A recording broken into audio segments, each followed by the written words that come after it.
साथियों नमस्कार, मैं वीरेंद्र राठी आपके साथ। साथियों, आज हम चर्चा करेंगे हरियाणा प्रदेश के अंदर आम आदमी पार्टी के विषय में। आम आदमी पार्टी जो पूरा दमखम लगा करके हरियाणा की राजनीति के अंदर अपने कदम बढ़ा रही थी, उसको साल के जाते जाते कहें या 2024 के आते आते कहें, उसको एक भारी झटका लगा है साथियों। और वो झटका लगा है अम्बाड़ा के नेता निर्मल चौधरी के रूप में। निर्मल चौधरी जी ने और उनकी बेटी चित्रा सरवारा ने, जिन्होंने अम्बाड़ा कैंट से चुनाव लड़ा था, और स्वयं निर्मल चौधरी जी ने अम्बाला सिटी से चुनाव लड़ा था, उन दोनों ने आम आदमी पार्टी को अलविदा कह दिया है। इस घटनाक्रम से आम आदमी पार्टी को भारी आघात लगा है।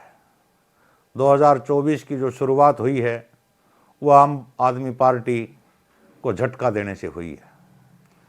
जहाँ तक निर्मल जी का सवाल है, निर्मल चौधरी जी हरियाणा प्रदेश की राजनीति के प्रमुख नेताओं में रहे।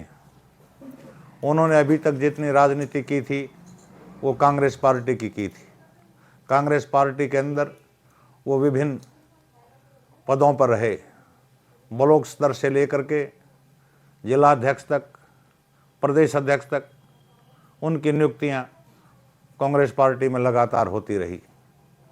लेकिन एक समय ऐसा आया जब 2019 के अंदर जो लोकसभा का चुनाव आया, और लोकसभा चुनाव में जब ओम प्रकाश जिंदल जी के बेटे नवीन जिंदल जी ने कुरुक्षेत्र लोकसभा चुनाव से लड़ने से मना कर दिया, तो कांग्रेस पार्टी के बड़े नेताओं के मन में जब ये विचार आया कि यहाँ से हमारा प्रत्याशी कौन हो, तो भूपेंद्र हुड्डा जी के विश्वस्त साथी निर्मल सिंह जी को वहाँ से कांग्रेस पार्टी ने चुनाव मैदान में उतारा और वो चुनाव हार गए।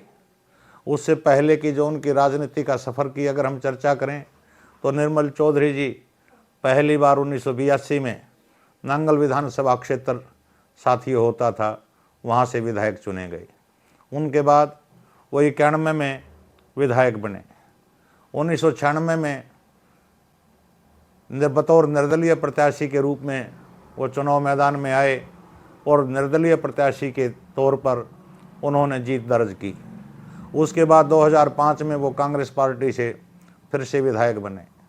जो व्यक्ति 4 बार हरियाणा प्रदेश की सर्वोच्च पंचायत विधानसभा के अंदर बतौर विधायक के रूप में जिन्होंने अपनी उपस्थिति दर्ज कराई है, साथियों, वह हरियाणा प्रदेश के शीर्ष नेताओं की श्रेणी में तो आते ही हैं।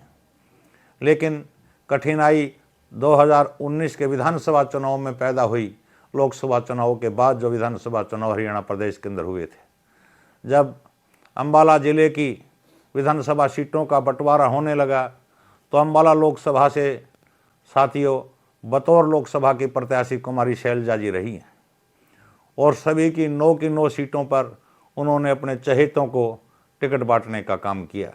भूपेंद्र सिंह हुड्डा जी काफ़ी जोर लगाने के बाद भी न तो निर्मल चौधरी जी को और न उनकी बेटी चित्रा सरवारा को टिकट दिला पाए। इसी से नाराज़ होकर के निर्मल चौधरी जी ने अपनी एक अलग पार्टी का गठन किया, और पिता पुत्री ने दोनों ने अम्बाला से और अम्बाला कैंट से चुनाव लड़ा।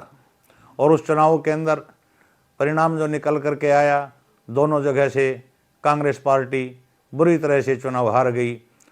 चुनाव तो निर्मल चौधरी जी और इनकी बेटी भी हार गई, लेकिन उन्होंने भारतीय जनता पार्टी के प्रत्याशियों को वहाँ कड़ी टक्कर दी। जहाँ तक आप अम्बाला कैंट की बात करते हैं, तो अनिल विज के खिलाफ इनकी बेटी चित्रा सरवारा ने चुनाव लड़ा, तो अनिल विज जी करीब 65,000 वोट लेकर वहाँ से विधायक बने, और चित्रा सरवारा जी की करीब 45,000 वोटें प्राप्त करने में वो सफल रही थी। और अम्बाड़ा सिटी की अगर बात करोगे, तो अम्बाड़ा सिटी से असीम गोयल जी वहाँ से विधायक बने करीब 65,000 वोट लेकर के, और दूसरी तरफ निर्मल चौधरी जी की करीब 56,000 वोटें वहाँ पर आई। आज आम आदमी पार्टी को इन नेताओं ने छोड़ दिया है, तो उम्मीद हरियाणा प्रदेश की जनता और जो सोशल मीडिया है या प्रिंट मीडिया है, वो यही लगा करके चल रही है कि जल्द ही निर्मल चौधरी जी ज्यों ही भूपेंद्र सिंह हुड्डा के साथी के हाथ में, उदय भान जी के हाथ में कांग्रेस की कमान आई है, तो निश्चित रूप से पिता पुत्री दोनों बहुत जल्द ही कांग्रेस पार्टी ज्वाइन कर सकते हैं।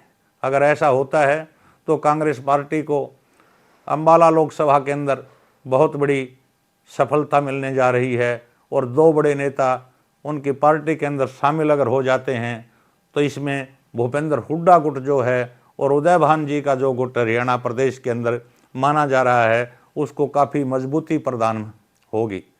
और इनका अपना एक विशेष जनाधार भी उस इलाके के अंदर रहा है। और कुरुक्षेत्र लोकसभा से भी जो निर्मल चौधरी जी ने पिछला 2019 का लोकसभा का चुनाव लड़ा था साथियों, तो उसमें भी कुछ न कुछ इनके साथी होंगे, इनके अपने वोटर होंगे, इनके व्यक्तिगत रसूख होंगे, और उन रसूखों का फ़ायदा भी कांग्रेस पार्टी अगर ये ज्वाइन करते हैं तो निश्चित रूप से कांग्रेस पार्टी उठाना चाहेगी। जहाँ तक आम आदमी पार्टी की बात है, तो आम आदमी पार्टी का मनोबल इस झटके से तो गिरेगा, इस झटके से उनको उभरने में समय लगेगा।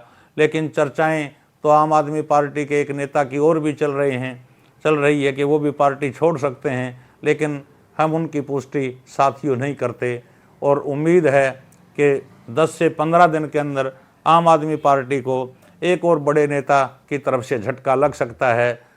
अगर आपको हमारी ये वीडियो अच्छी लगती है तो हम आपसे एक अनुरोध करते हैं कि चैनल को लाइक करें, सब्सक्राइब करें और वीडियो को शेयर करें। आने वाले समय में जो भी घटनाक्रम हरियाणा प्रदेश की राजनीति के अंदर होगा, हम लगातार आपके पास वीडियो डालते रहेंगे। शुक्रिया।